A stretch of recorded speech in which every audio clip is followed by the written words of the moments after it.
Cutting Edge Upper Intermediate by Sarah Cunningham and Peter Moore. Published by Longman.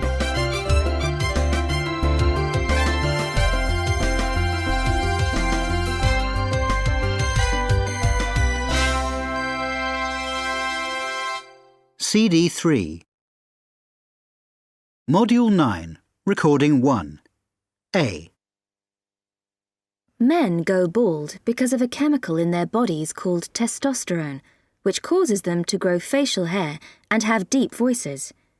If large amounts of this chemical occur in the body, signals are sometimes sent to the head, saying that there is no need to grow any more hair, so the head forgets to replace hair which falls out naturally.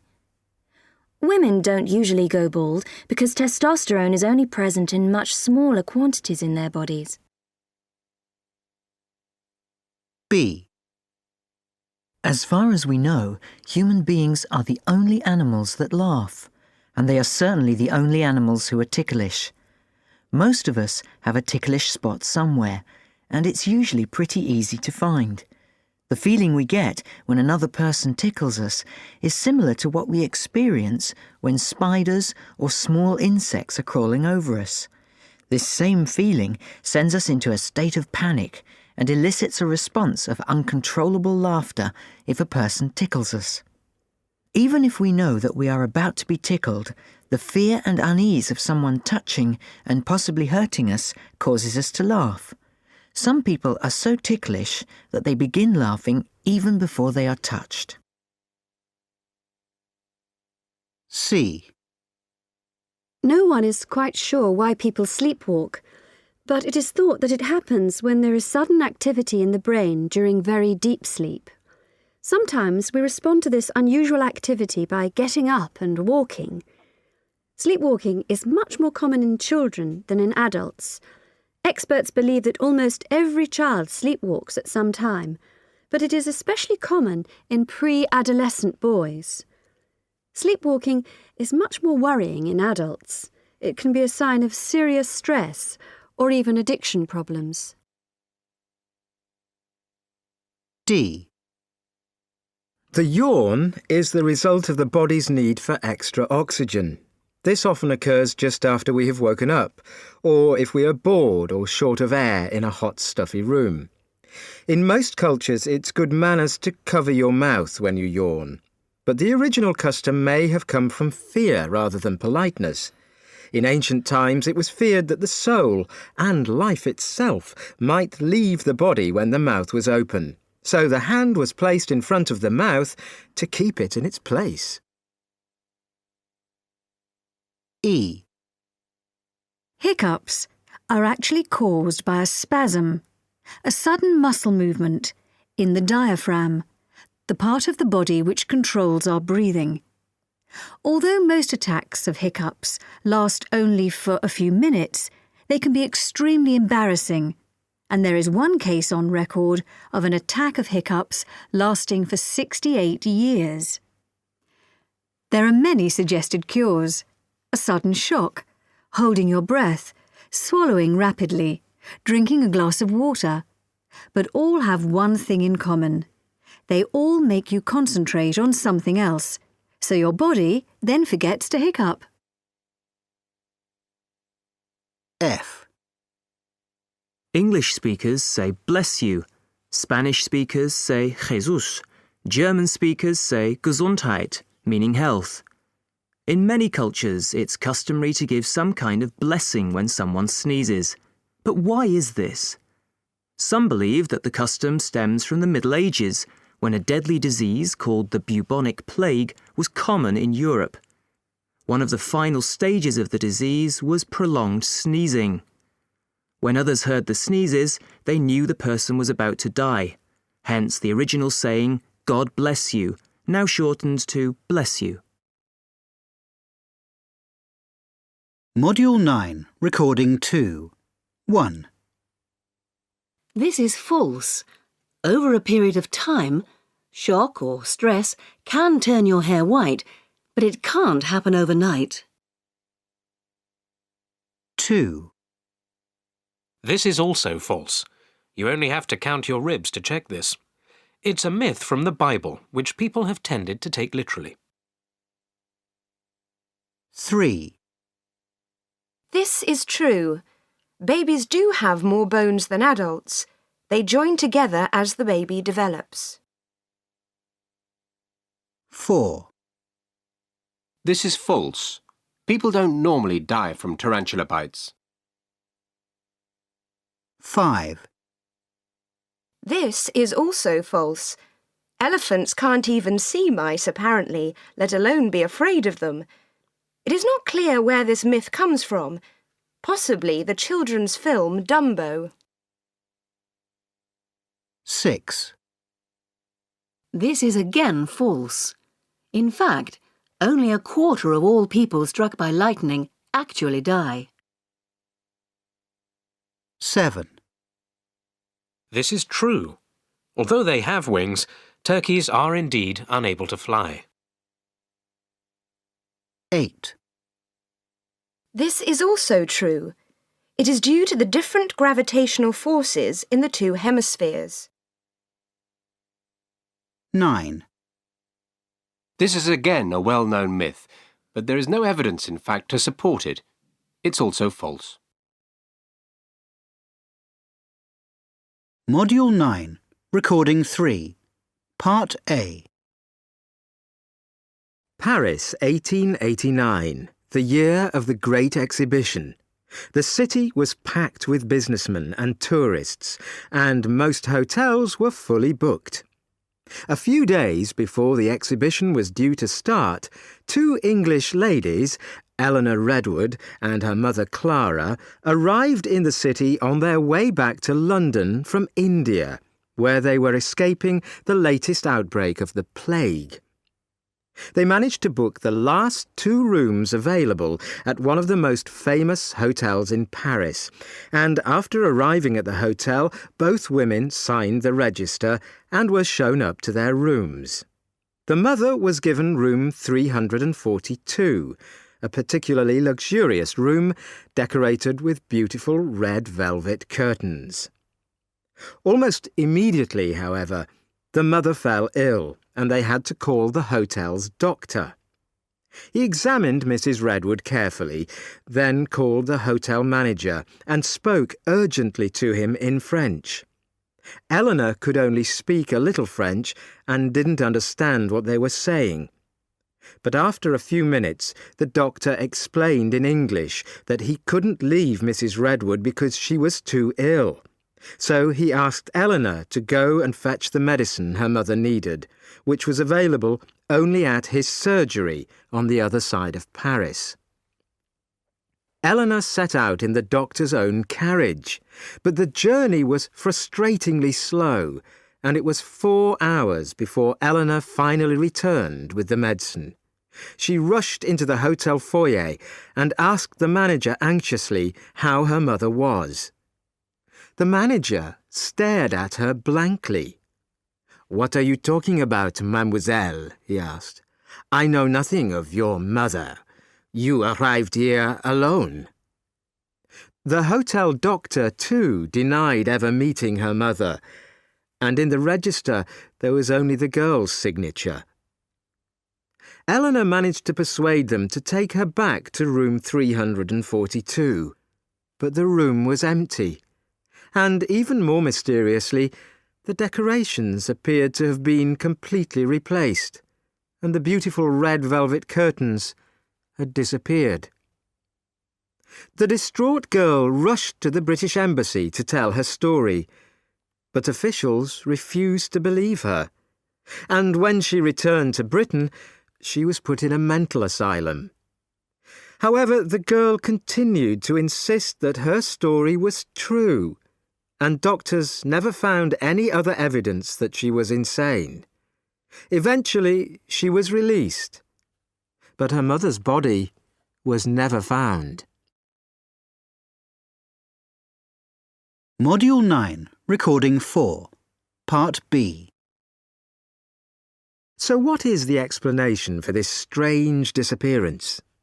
Many experts in historical mysteries believe that Mrs. Redwood must have brought the plague back with her from India. If this news had become widely known, it would certainly have wrecked the great exhibition. So the hotel manager might have conspired with the doctor to keep the terrible news a secret. The British Embassy should certainly have investigated her story more fully at the very least. But surely they can't have disposed of the body and redecorated room 342 in just 4 hours. Perhaps, after all, Eleanor was insane. But in that case, what did happen to her mother? And why was she never traced again, dead or alive? Module 9, Recording 5. A. The ladies managed to book the last 2 rooms available at one of the most famous hotels in Paris. B. Almost immediately, however, the mother fell ill and they had to call the hotel's doctor. C. Eleanor could only speak a little French and didn't understand what they were saying. D. The doctor explained that he couldn't leave Mrs. Redwood because she was too ill. E. Eleanor managed to persuade them to take her back to room 342, but the room was empty. F. Many experts now believe that Mrs. Redwood must have brought the plague back with her from India. G. The hotel manager might have conspired with the doctor to keep the terrible news a secret. H. The British Embassy should certainly have investigated her story more fully. I. But surely they can't have disposed of the body and redecorated room 342 in just 4 hours. Module 9, Recording 6. 1. 20 years ago, you couldn't send emails and faxes. So now you can contact somebody really urgently and get a quick response, but 20 years ago you couldn't. 2.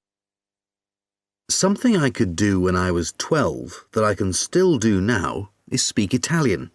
We lived in Milan for 4 years when I was young, and I became fluent then. 3.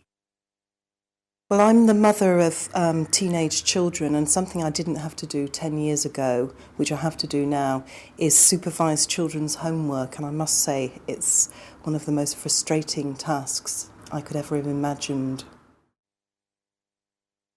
4. I shouldn't have started smoking. I started smoking when I was 11 and I'm still smoking. 5. Yesterday at work I had to talk to somebody because there'd been a complaint about them, and I didn't want to do it because I really liked that person, but I think they lost their temper. 6. I should have paid a cheque into my bank account this afternoon, and I remember walking right past the bank and just forgot all about it. Module 9, Recording 7. I should have paid in a cheque. I shouldn't have started smoking. Module 9, Recording 8. 1. I shouldn't have gone out last night. 2. She should have phoned me. 3. I shouldn't have worn these shoes. 4. He shouldn't have got angry with her. 5. You should have got up earlier. 6. I shouldn't have eaten so much. 7. You should have waited for me. 8. I should have brought more money with me. Module 9, Recording 9. 1. The case of Isidore Fink The story of Isidore Fink is a classic locked door mystery. No one was ever arrested for the murder and no motive was ever established, but it now seems clear how his death happened. Fink can't have committed suicide since no gun was found in the room, and his murderer can't have got into the room and escaped because of the barred windows and locked doors. The only other possibility, therefore, is that he was shot at the door and then somehow managed to lock the doors himself before staggering across the room and collapsing dead on the floor. This might also explain why he had a bullet hole in his wrist. The murderer shot at his hands as he was struggling with all those bolts and keys. 2. The case of the vanishing children. The farm labourer who found the children came under immediate suspicion of kidnapping them, but it soon became clear that his house was too small to hide them. There was never any evidence that anyone else in the area had kidnapped them, and the children clearly had no recollection of any such thing. It is possible that the search parties missed them, but this seems highly unlikely, and in any case, is it really possible that not just one, but all 3 children slept for 4 days without waking up? What is certain is that this case is far from unique. There have been literally hundreds of stories of individuals and groups of people apparently vanishing into thin air, either temporarily, as in this case, or permanently. For many years, there was a popular theory that a 4th dimension existed, normally invisible, into which people occasionally fell by accident. This theory has never been accepted scientifically, but neither has anyone ever come up with a better explanation for all the strange stories of people simply vanishing. 3. Supernatural happenings in the temples.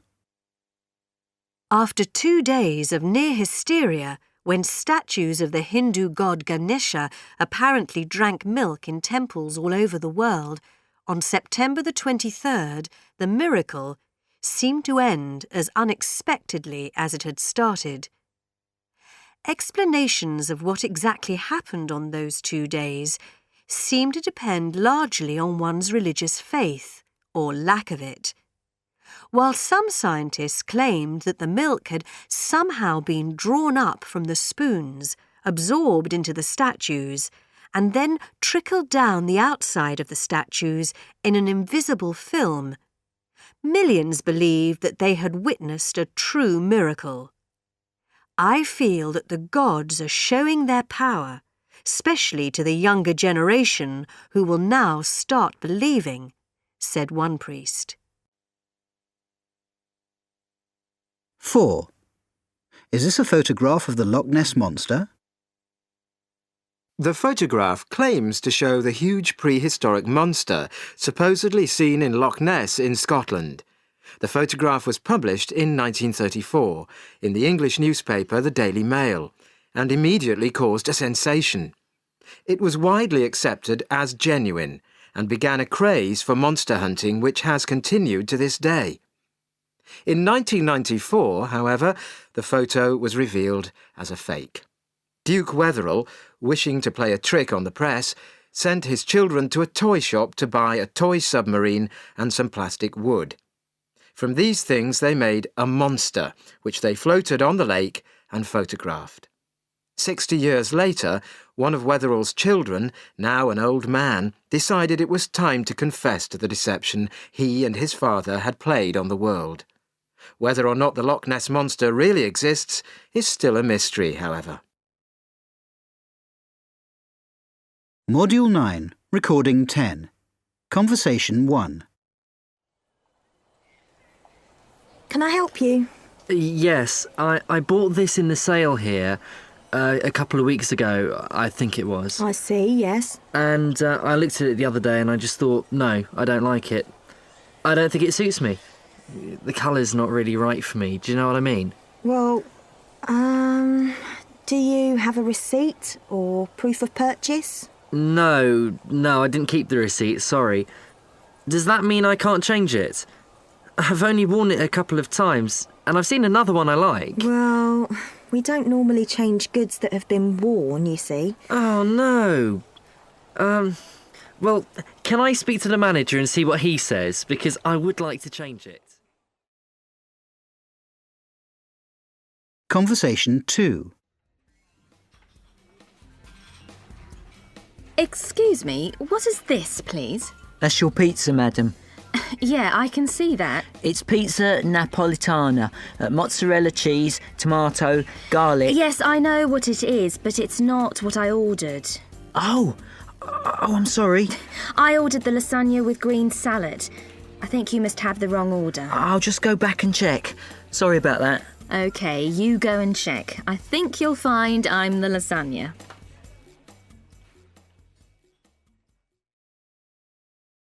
Conversation 3. Yeah, I've got the delivery, OK. Yes, everything seems to be here, but there's just one slight problem.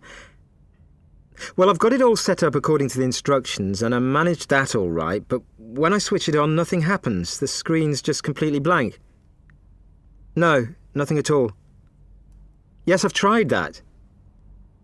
Yes, the battery's fully charged. Well, I don't know. That's why I'm ringing you. Well, is there anyone there who can help me? I see. Right. Well, if I leave my number, can you ask that person to ring me back as soon as possible, yeah?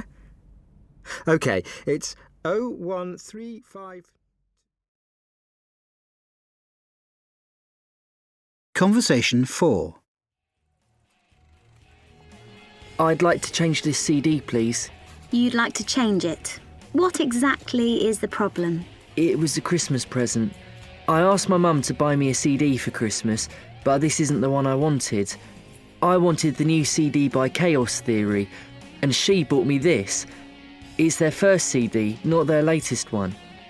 I see. So you'd like to exchange it for the right CD, is that right? Well, no, not really. You see, I don't like Chaos Theory anymore. I'd like a computer game instead. I see. Well, if you'd like to choose which computer game you'd like, then we can probably take the price of the CD off the price of the computer game. If you have the receipt with you, do you have the receipt? Yeah, it's here. OK then. So if you'd like to choose the computer game, then we'll try and sort it out for you, OK?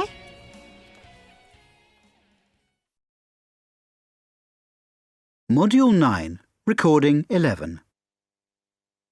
Here. Near. Cheer. There. Where. Care. Module 9, Recording 12.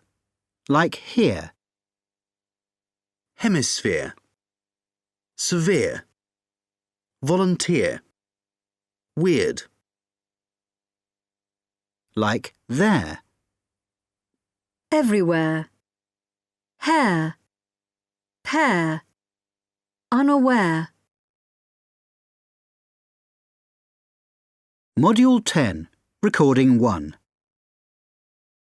Richard, how you doing? Fine, yes. Yourself? Yeah, good. Busy. I'm sure. Listen, the reason I'm calling is I'm going to take my nephew Sam to his first football match on Saturday. United are playing City, as I'm sure you know. I just wondered if you fancy coming too. I'd love to. Oh, but I've just remembered, we're having lunch over at my mum's on Saturday, so it depends on the time. Well, it starts at 5. I've just phoned to check. 5 o'clock. That means I'd have to leave about 3:30. Yeah, I'm sure Mum won't mind if I leave then. I'll tell her it's something really important. I'm sure she'll understand. Well, what could be more important than going to your first football match? Exactly. By the way, have you thought about how to get there? Are you going to take the train like we did last time? No, I've decided I'm going to drive. It's easier with my nephew. My sister's dropping him at my place around 3 so that we've got plenty of time. I'll pick you up from your mum's if you like. That would be great. About what time? We'd better leave about 4 in case the traffic is bad. Yeah, it's likely to be pretty busy, I guess. I'll tell you what, Give me a call just before you leave for Mum's. Yeah, that's a good idea. Speak to you then. Yep, see you on Saturday. Module 10, Recording 2. 1. OK, well, I'd choose Hillary Clinton. She's always fascinated me because I think, in a way, she was like the power behind the throne when her husband was president. She always seemed to be the driving force behind him. And I reckon she's a very tough cookie, and I think conversation with her would be really interesting. I'd like to ask her, you know, how she put up with him when he was carrying on as he did. And also, you never know, she might just run for president herself, and that would be extraordinary, wouldn't it? 2. If I could invite anybody I wanted to a dinner party, I'd definitely invite David Beckham. Not only is he extremely good looking, but I'm sure he'd also have some funny stories to tell about people he's met and places that he's been. 3. Someone I'd really like to have round for dinner would be Marge Simpson from The Simpsons. And the reason I'd choose her is because I think she's had the most amazing experiences when you think about what happens to them every week in those programmes. The fact that she's got really strong opinions on most topics, and I think it would be interesting to sit down and argue with her.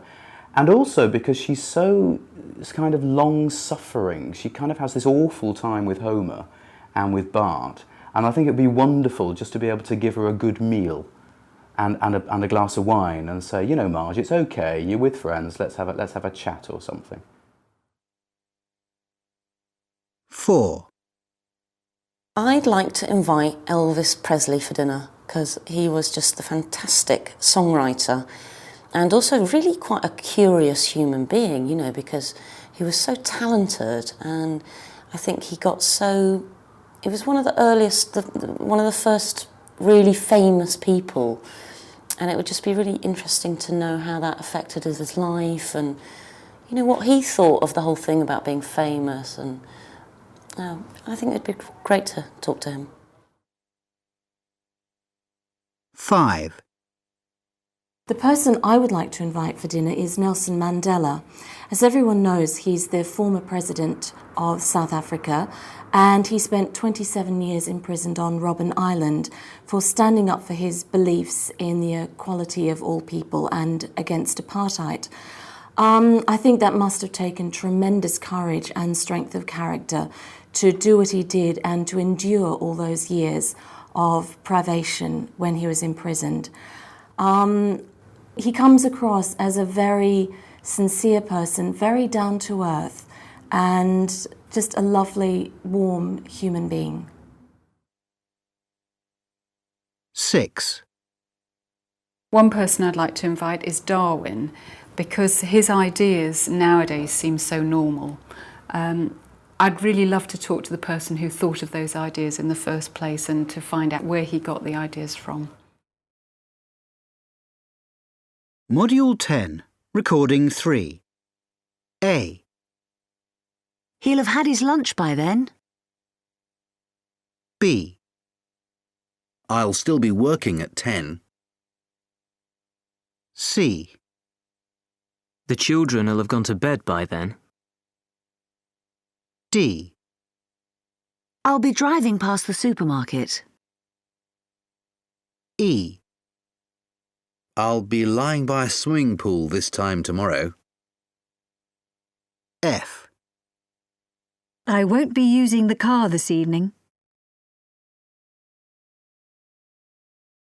Module 10, Recording 4. Conversation 1.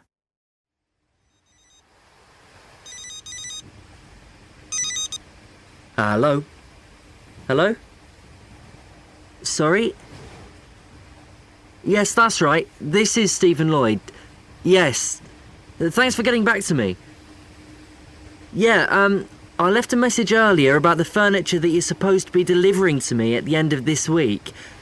And I wondered if... Sorry? No.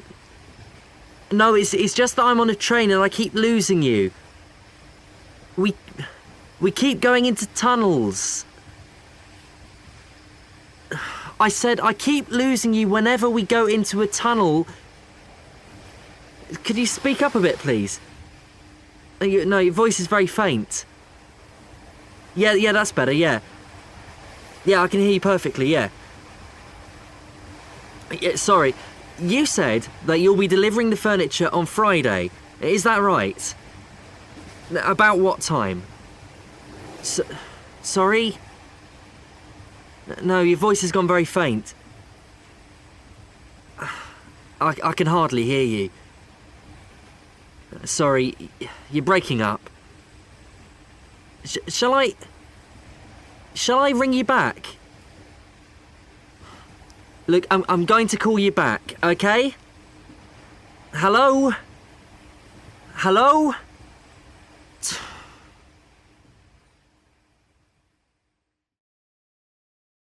Conversation 2.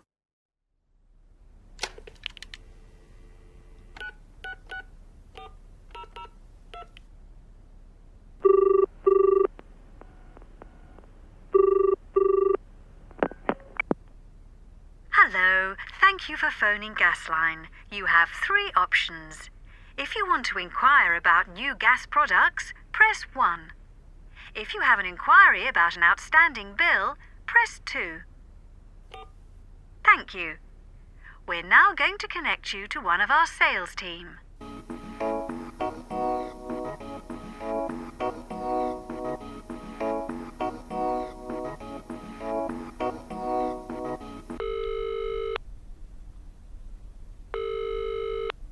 Hello, welcome to Gasline. My name's Andy. How can I help you? Hello, yes. It's about a letter I've just had about a bill I received.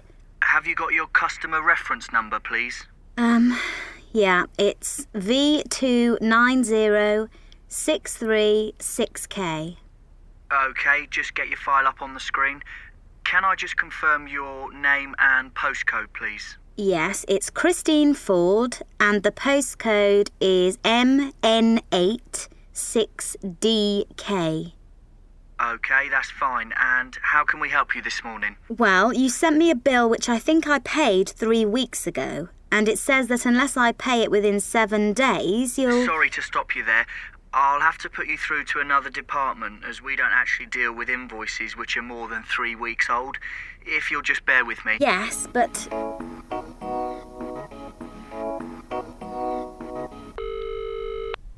Hello, customer service department. Yes, it's about a letter you sent me.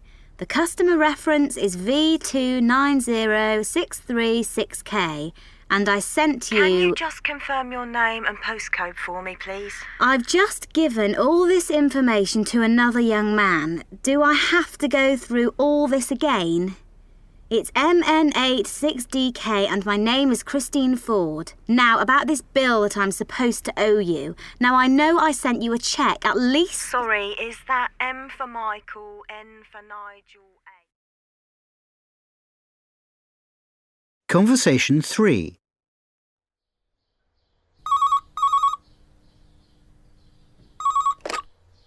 Yes, hello. Linda Bates speaking. Hi, it's Jane Markham from Adonis Travel. It's regarding your flights to Istanbul next week. I've just got a couple of queries. Oh, yes, hello. Oh, sorry, just a second. No, not there. Where I told you, by the bookcase. Sorry. Yes, I just wanted to know if you'd mind taking a flight a bit later than the one we discussed. Mum, have you seen my trainers anywhere? Please don't interrupt me when I'm on the phone. Yes, sorry, you were saying? No, don't worry. Am I ringing at a bad time? I'll ring back later if it's easier for you. Do you mind? It's just that there are some delivery men at... Will you be careful with that, please? Sorry. No problem. When would be a good time to ring? Oh, if you give it about an hour, things will have settled down a bit. Thanks. OK, I'll speak to you later. OK, thanks. Bye. Bye.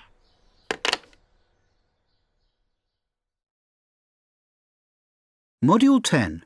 Recording 5. 1. Am I ringing at a bad time?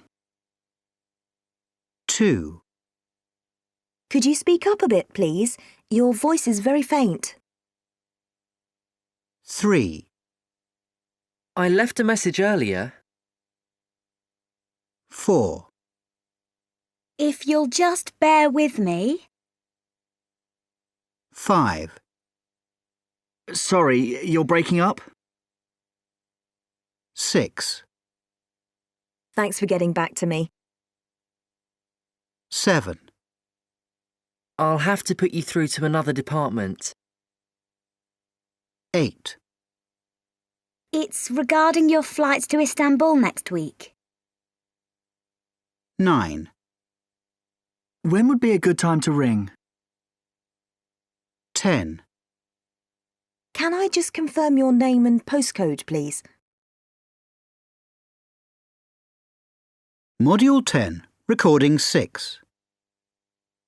Activities. Angered. Arrange. Candle lit. Candidates. Celebrate. Colleague. Curious. Eager. Embrace. Gives. Marriage. Once. Registered. Signed. Social.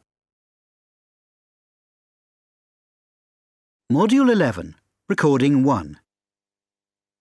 The Greeks first cloned plants more than 2,000 years ago. It is believed that malaria kills around 1 million people a year, even today. The most dramatic increases in life expectancy occurred in the 20th century. The current average life expectancy for a woman in the developed world is 75. The quality of human skin begins to deteriorate from the age of about 35 on average. AIDS first became a major health problem in the 1980s. Dolly the sheep was born in 1997. She died at the age of 6. The normal life expectancy of a sheep is about 12. Genetic engineering of embryos is best carried out when the embryo is only 24 hours old. Scientists believe that this procedure will be possible by 2010. Module 11, Recording 2. For several years I'd wanted a tattoo, but I never liked a design enough to make the commitment. Then, last year, a Japanese student, Yoshi, was doing a course at the college I go to and we became friends. When he had to leave, he gave me and all my friends a beautifully designed card with the Japanese characters of our names printed on them. My name looked really cool in Japanese script, so I decided to have it tattooed on my shoulder. Everyone said it was the best tattoo they'd ever seen, and I was really pleased, until I went on holiday this April. We challenged a group of Japanese girls to a game of volleyball, and they kept calling Sydney to me, which was odd, because my name is Stuart. My best friend's name, however, is Sydney. Yeah, that's right. The cards had got mixed up by accident, and I'd been given Sydney's card. If I'd just checked with a Japanese person before I got the tattoo done. Now I'm walking around with my friend's stupid name tattooed all over my shoulder. I wish I could have it removed, but it's incredibly painful and expensive, so I guess I'm stuck with it. Module 11, Recording 3. 1. Last year, while I was on holiday, I met a guy on the beach and we got talking. Well, nothing much happened, but on the last day I gave him my email address and phone number and said we should keep in touch. Since I've been back, he's been sending me emails, at least 10 or 12 a day, saying he loves me and is coming to England to marry me. He started phoning as well, often very late at night. I've done nothing to encourage this. I'm worried what will happen if he does come over. 2. A few months ago, I got talking to a man at an antiques fair. The man gave me his business card and said that he was an expert on antiques. And because I had an antique mirror at home, which I was thinking of selling, I asked the man to come and have a look at it. He did so, but said he couldn't be sure of the value until he'd shown the mirror to a friend. Believing him to be genuine, I let him take the mirror away. I never saw the mirror or the man again. The address and phone number on the card turned out to be false, and a few weeks later I arrived home to find that my house had been burgled and several other valuable antiques stolen. 3. Well, I've always been very successful in my career, and I set up my own business 10 years ago that really did very well. But I'd never really met the right man. That was something that was really missing from my life. So, when I met Luke at a friend's party, and he seemed interested in me, I couldn't really believe my luck, to be honest. He was 12 years younger than me, and really good-looking and charming, and he seemed really keen on me. In fact, within 3 months, he had proposed and we were married. I was just totally in love with him and thought we would be happy ever after. So when he came home one day saying he'd walked out of his job, it wasn't a big problem. We just opened up a joint bank account and he was free to use my credit card. That's really where the problems began, because he just started spending thousands and thousands of pounds of my money on designer clothes and gambling and expensive nights out, without me. We started having huge rows, and then one night he just walked out on me, but not before he'd emptied my bank account. Now he wants a divorce, and he's claiming half of my house. I've lost everything I've worked all my life for, just because I fell in love with the wrong man. Module 11. Recording 4. 1. It is a difficult one. I think as long as everyone knows exactly what they're letting themselves in for, everyone knows exactly what the situation is, then OK. As far as I'm concerned, people should be allowed to do it. I know that many people would say that it's wrong, but if it gives parents who can't have children the opportunity to do so, and no one suffers because of it, then to me, I can't see why not, frankly. I don't have any objection. 2. Definitely. Absolutely definitely, yes. I'm absolutely convinced that it should be stopped, yeah. Personally, I find smoke really repulsive, really horrible, and I really don't see why I should have to endure other people's smoke when I'm at work. It just makes me... yuck, really. It seems that most places have some kind of ban on smoking nowadays, and I think it's to everyone's benefit. It's often said that 80% or something of smokers want to give up anyway, so this seems a good way of helping them to do it.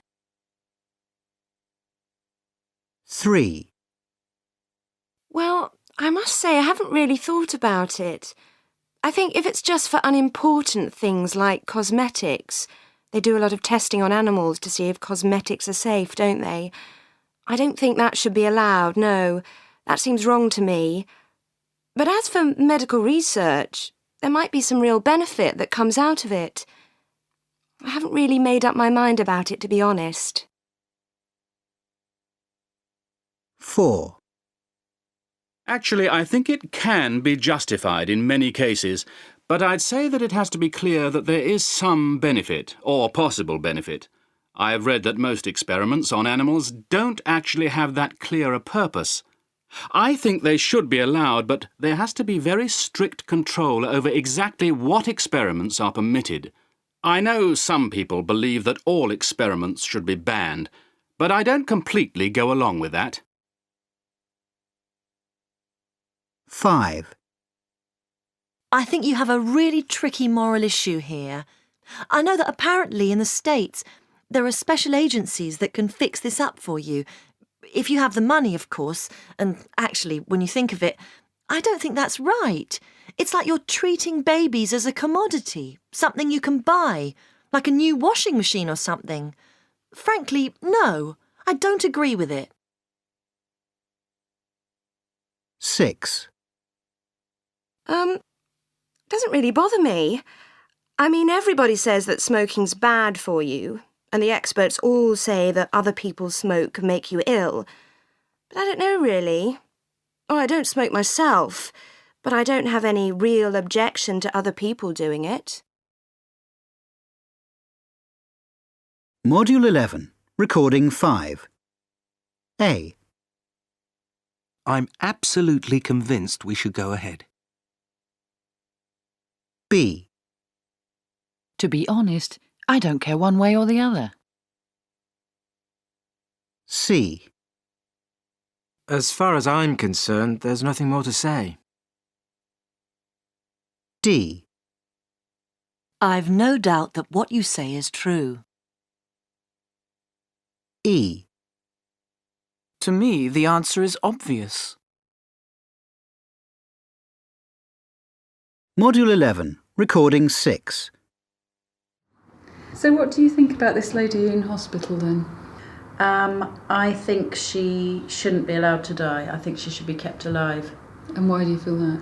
Because it says that her mental abilities are unaffected. So she's really conscious of everything that's going on around her. And I think they need to find a way of improving the quality of her life within the constraints that she's in. I can see your point, but the other side of it is that for exactly the reason you're saying, that she can observe what's happening to other people, that everybody else is doing all the things that she now can't do, you're almost condemning her to death by having her just sitting there and, well, for me it would be a nightmare if I had to live that kind of life where I watched people doing things I could no longer do. I know what you mean, but I think it says that she's depressed, but depression can pass and depression is treatable. I know that she won't recover her physical health, but still... Well, you say depression is treatable and it can pass, but I think in most cases it's with people who can move and do things. To treat somebody who is basically a head that can think and can't, the rest of their body can't move, I think it would be very hard to treat. I know, but look what amazing things people have done who are really physically disabled but who've got all their mental faculties still present. They can write music, they can write novels. You know, I mean, she could live quite a full life. It's a question of helping her to live that. Module 11, Recording 7. A. I can see your point, but... B. The other side of it is... C. I know what you mean, but... D. I know, but look at what... Module 11, Recording 8. 1. Bleak. Ache. Take. Weak. 2. Blood. Food. Mud. Wood. 3. Disease. Face. Keys. Kiss. 4. Elite. Sit. Sweet. White. 5. Enough. Cough. Laugh. Stuff. 6. Forehead. bed, need, made. 7. Heart, earth, hurt, part. 8. Year, bear, here, where. Module 12, Recording 1. 1, Informative. 2, Controversial. 3, Influential. 4, Sensational. 5, Biased. 6, Entertaining. 7, Addictive. 8, Harmless. 9. Mindless. Module 12, Recording 2. 1. Well, the things that I really don't look at usually are financial pages, sports pages, things like editorials, because they tend to be very long and quite boring, unless it's a topic that I'm really, really interested in. The things that I do actually read a lot of are things like the arts pages and reviews of new films and new books. And that's why I like reading on a Sunday, because the papers that you get on a Sunday are usually full of reviews of the week.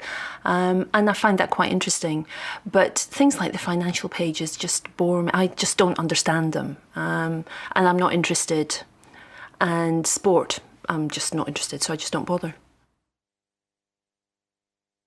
2. Yeah, the best stuff is on cable and satellite, which I don't have, so I've got to go to the pub to watch it, which is all right, I don't mind, that's a good excuse. But on what I've got at home, it's just Division 2, Division 3, stuff like that, games which are not very interesting, and then sports which only people who are not really interested in sport like watching, like cricket and darts and bowls and things like that. So I just go out on Wednesdays and Saturdays and Sundays and watch it down the pub.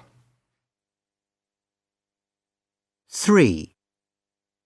Sometimes I think it's almost impossible to turn on the television without seeing violence. And I never thought I'd feel like that, but maybe it's just because now I've got a little child, I feel like that. But I turn it on and adverts seem to be quite violent, and there's cartoons, and it seems to be from 7 o'clock in the morning until you turn the TV off at night. On one of the 5 channels, you're bound to find something which shows people being aggressive towards each other. And I think it's something I've become more aware of since I've had a child of my own. But it's not the kind of thing I'd write to the paper about, but it bothers me quietly, I suppose. 4. Well, the ones that I really, really hate are for perfume.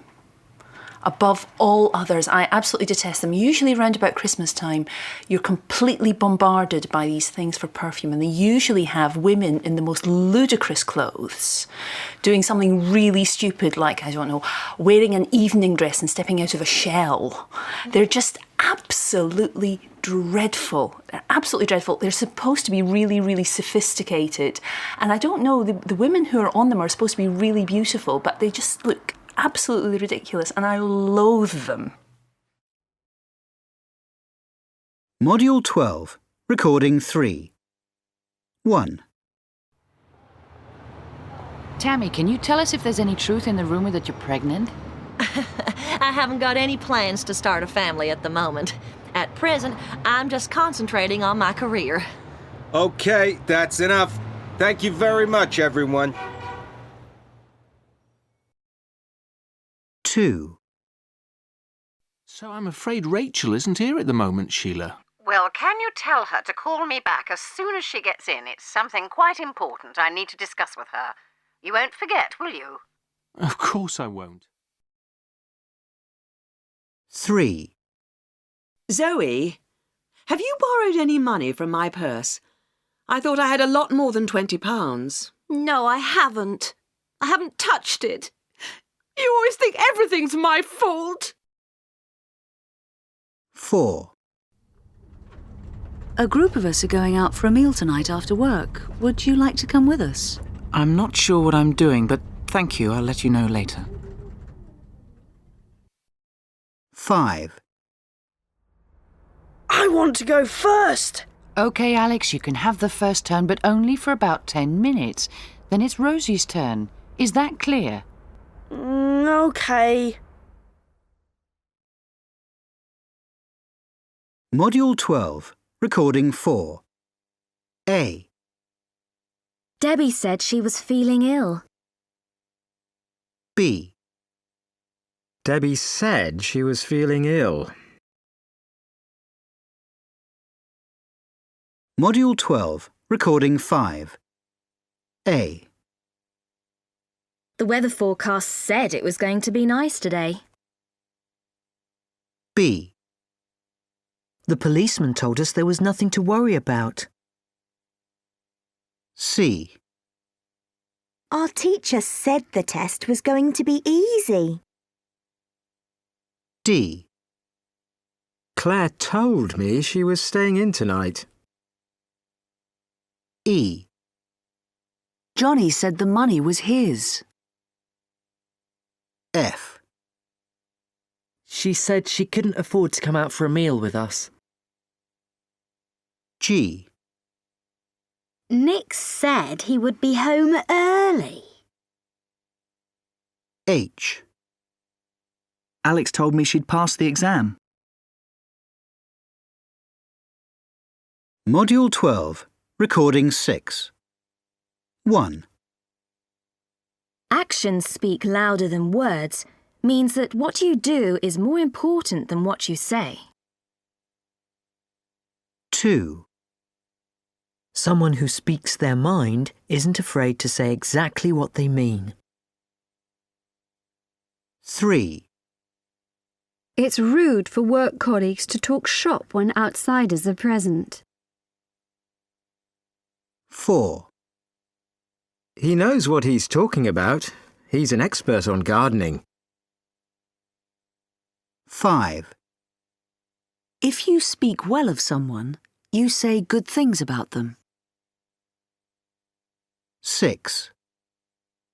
A talking point is a subject lots of people want to discuss. 7. Talk radio has phone-ins and interviews rather than music. 8. If your voice is very quiet, people may ask you to speak up. 9. Talking to yourself is often considered to be a sign of eccentricity. 10. Small talk is polite, friendly conversation about unimportant topics. 11. They had a huge argument. Since then, they haven't been on speaking terms. 12. Peace talks are negotiations between the two sides in a war. 13. A talk show features interviews with celebrity guests.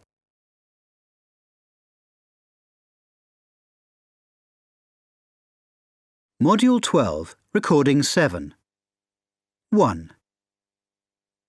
I use email a lot in my work, and sometimes I use it to look up information for holidays or things. But it's not something I do for pleasure. I would never just go onto the internet as a form of entertainment. It's definitely a work thing for me.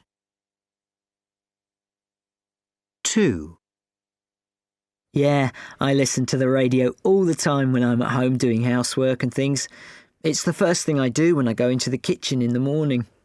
I listen a lot when I'm driving too. It definitely makes the journey go quicker. 3. Everybody enjoys films more in the cinema, don't they? It's just much more of an occasion, isn't it? The special effects are much more exciting on a big screen, and you don't have any interruptions like you do at home. It's just much better in every way. 4. I flick through it every day, but I wouldn't say that I really read it closely. I read the sport first, and then the front page news stories, and then probably look at the TV guide, and a couple of other things maybe, but I certainly don't read it cover to cover every day. 5. I find that I watch less and less, actually. I usually watch the news at some point in the evening, but to be honest, the programmes are getting worse and worse, and there are so many repeats and things that I usually prefer to listen to music or read the newspaper. Consolidation Modules 9 to 12. Recording 1. Conversation 1. Your bill for room 603, madam. How will you be paying? Cash or credit card? Just one moment. What's this? What is what exactly, madam? This. $120 here. That is for your telephone calls, madam. Just here, it says telephone. That means telephone, madam. Are you laughing at me? No, madam, of course not. Well, you'd better not be. That's all I can say. Because listen, I am not going to pay this $120. Do you hear me? But, madam... I phoned my husband for 2 minutes, and it cost me $120? It's crazy. I'm afraid the calls were made from your room, madam. You are obliged to pay for them. Listen, I'm not paying anything until I see the manager. I'm afraid the manager is not available at the moment, madam. I said I want to see the manager, and I want to see him now. You hear? Right now. Well, he's having his lunch at the moment. He's having what? Perhaps you might like to make an appointment to see the manager when he comes back from his lunch. Would 2:30 be okay?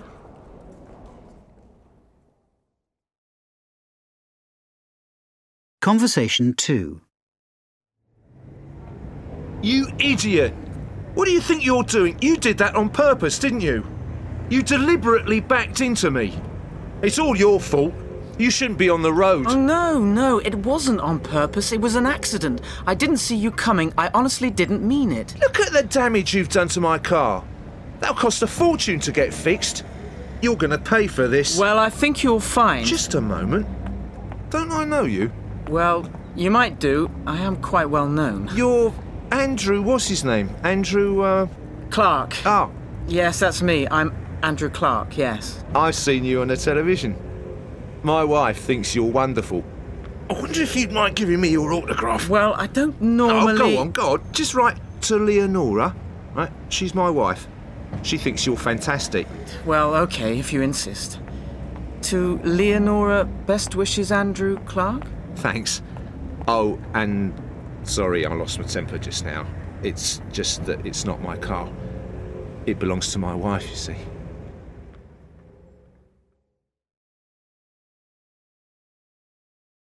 Published and copyright Pearson Education, 2005.